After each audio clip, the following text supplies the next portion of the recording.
These aren't just tales and fables.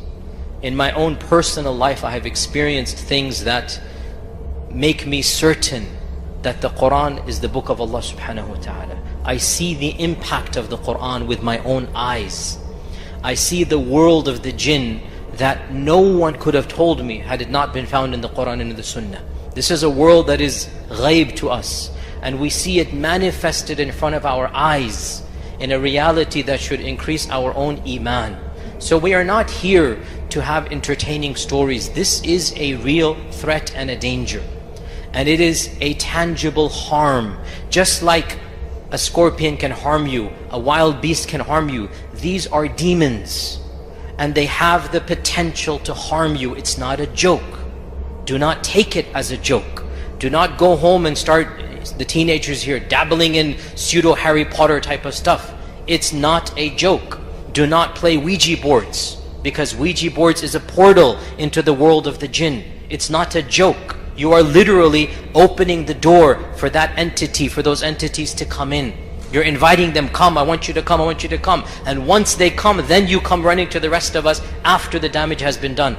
Don't do it. It's a real world. We have seen it with our own eyes. So as we tell you these stories, it's not for entertainment. So when I first started doing ruqya, so I studied with the Shaykh in Medina in a particular year. I realized that I would be coming back and I'd have to do a lot of things that we weren't trained for. They do not teach you exorcism in Medina. There's no class called How to Get Rid of Demons 101. Doesn't work that way, okay? The curriculum of Medina doesn't have that. So I realized I would have to study on my own. So I found a Shaykh in Medina that did ruqya, and I trained with him one-on-one for a while, and learned some techniques and some, adab and whatnot, and different, because the sheikhs know there are certain ayat that are more powerful. There are certain experiences, the cumulative experiences that raqis have done. So I studied a little bit, and I'll tell you my first ruqya ever, the first one, which terrified me immensely, but in hindsight it was actually pretty straightforward compared to what I would see later on. The first ruqya I ever did, I was still a graduate student in Medina, still in Medina. There was a brand new convert that had come to study in Medina, like a literally fresh convert, like a month or two. Brand new, completely jahil about fiqh, hadith. He doesn't know anything. He just converted, and connections, wasta applied to Medina, he got in. He's still learning how to pray. And the reason I say this is that what I saw with my eyes is found in the books of hadith. He could not know it himself. So one day his roommate was reading Quran, and weird growlings come from his room. And they come in and they find him writhing, and like clearly he's like possessed and whatnot. And so his roommates start reading Quran over him, and one of them was a friend of mine, and he knows that I'm studying with the Shaykh. So I get a phone call in my apartment. It's like, Shaykh, you gotta come over. You gotta come over quickly. There's somebody that we need you for. It's a ruqya session, whatnot. And of course, I'm just a graduate student. I'm excited. Okay, get into my Ghostbusters mode. Yeah. What's the Ghostbusters? What is the mode? What is the backdrop for it? Huh? I forgot.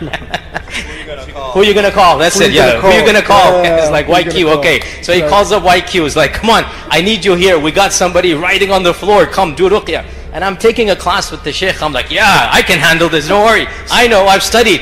Zero experience, plenty of book knowledge at the time, right? Put the thobe on, just drive to the dormitory. They were in the dormitory.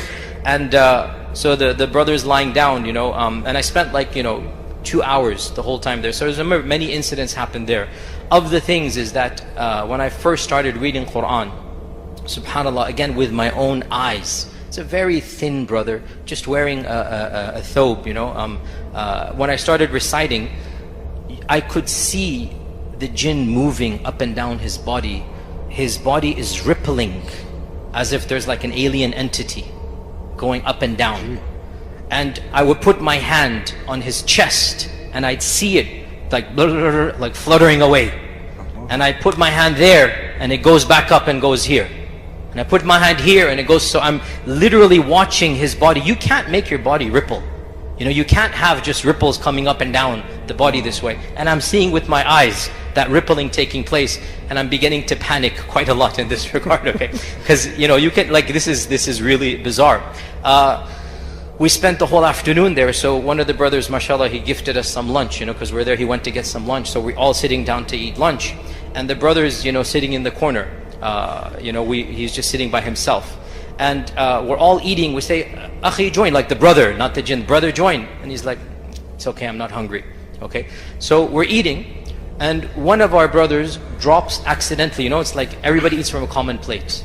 So one of our brothers just drops a morsel. It just drops from his hand. And he leaves it there, and he goes in for round 2. Instantaneously, I saw from my corner of my eye, the brother just darted like a snake. You could imagine a snake with his left hand, grabbed that morsel and gobbled it down in a very unnatural manner. How so? Why so? What's happening? What did our Prophet ﷺ say? Hadith is in Sahih Bukhari. When a morsel drops from one of you, pick it up, wipe away any dust, and eat it, and do not leave it for shaitan. This is a hadith. This brother could not have known of this hadith. The reason why the brother could not eat our food is we all said Bismillah. So he's saying, I'm not hungry. But he was starving, the jinn was starving. So the one luqma that falls down, and he doesn't pick it up, he just like, I'm not going to touch that, it fell on the carpet. I'm going to go in for round 2. That luqma, that morsel, was jumped on immediately and swallowed with the left hand. Again, this is a new convert, not knowing anything. I saw with my own eyes, just darting out and gobbling it down like that.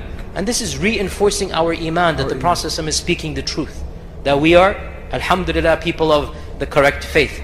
Again, many things can be said here. I'll tell you a bit of a funny story. It's also a little bit freaky as well.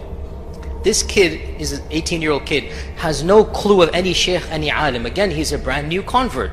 So I began like testing him. I said, look, if you don't leave this guy, if you don't leave him, I'm going to call, you know, my teacher, mention him by name. He said, no, don't call him, don't call him. Okay, I said, I'm going to call Sheikh Shanqiti. The jinn went wild. No, don't. I said, I'm not going to mention them. I said, I'm going to call Sheikh Spring, somebody by the name of Spring, let's just say. Okay, I said, I'm going to call that Sheikh. He started laughing, goes, no big deal. If you call him, no big deal. Okay. Then I said, I'm going to call Sheikh Ibn Uthaymeen. I had studied with the Sheikh, he's one of my teachers, and he had just passed away a few months ago, Sheikh Ibn Uthaymeen, right? And when I said that, he started cackling with laughter. And he looked at me, he clicked his head like this, and he spoke in that horsey voice you hear in these horror movies. And by the way, a lot of these horror movies, they're based on the cumulative experiences of men. So there's an element of truth in these horror movies. Not that I'm telling you to go watch them, but I'm saying this is the experience of men that is translated into these scripts and whatnot. He spoke in this raspy, joking voice, the eyes cocked up, you can see the arrogance. And he speaks, are you going to bring him back from the dead? Like literally. Allahu Akbar. And I just froze. Because this kid had no clue who Ibn Uthaymeen was. You know what I'm saying? And I'm going to bring Shaykh Ibn Uthaymeen to these. And he just laughed at me. What are you going to bring? You're going to bring from the dead? And I realized this is an entity. That's serious. That is not human. This is an entity from another world, you know. So that was my first experience, which was relatively tame compared to other stuff. So bottom line, it's not a joke, it's a real world out there. But I'm sure our mashayikh have said this, but I'll say it again. I have experienced this in my own life. The adhkar is a mechanism that protects you from that entire world. Multiple experiences I have had my own life where my adhkar have protected me. One of them, simple story, it's not that difficult. I had a very difficult ruqyah session, and I went home and I did adhkar on myself before going to sleep. And in the middle of the night, you know, there's this state that you're not asleep and you're not awake. That's typically when the jinn's going to come. You kind of wake up, but you're not awake. Okay? I could see a dark figure coming. I'm half asleep, half awake. I'm neither awake, neither asleep. You think you're asleep, but you're not. You think you're awake, you're not. It's that time. You see the dark figure coming, and I see it walking in my room clearly, even though it is pitch black. But I know it's there. I'm not seeing with my eyes, I'm seeing with my brain. And I see it, and it stops, and I know it stopped because there is a barrier because of my ruqyah on myself, because I did the adhkar. You know when you go to sleep, Yes. you blow yourself, right? I never in my life, no matter how tired I am, no matter what's happened, no matter what state I'm in, I never go to sleep without doing ruqyah, because I have been attacked multiple times in my life with these entities, and I have seen when I do ruqyah, there is a wall. And I remember that night clearly that I did ruqyah in the daytime. I think even that was the same incident that happened in front of you that time. That I did ruqyah at that time, and I went to sleep and I did the adhkar, and I blew over myself, and I remember vividly that entity coming straight towards me, and then it stops. And I knew it stopped because it didn't have the power to come and harm me, because I had recited Ikhlas and Qul Huwallahu Ahad and Falaq an-Nas, and I had recited Ayat al-Kursi and the last two verses of Baqarah, and I had blown over myself. So it was a barrier between me and that entity. So point of action, always do your adhkar, and always before you go to sleep, blow on yourself so that inshallah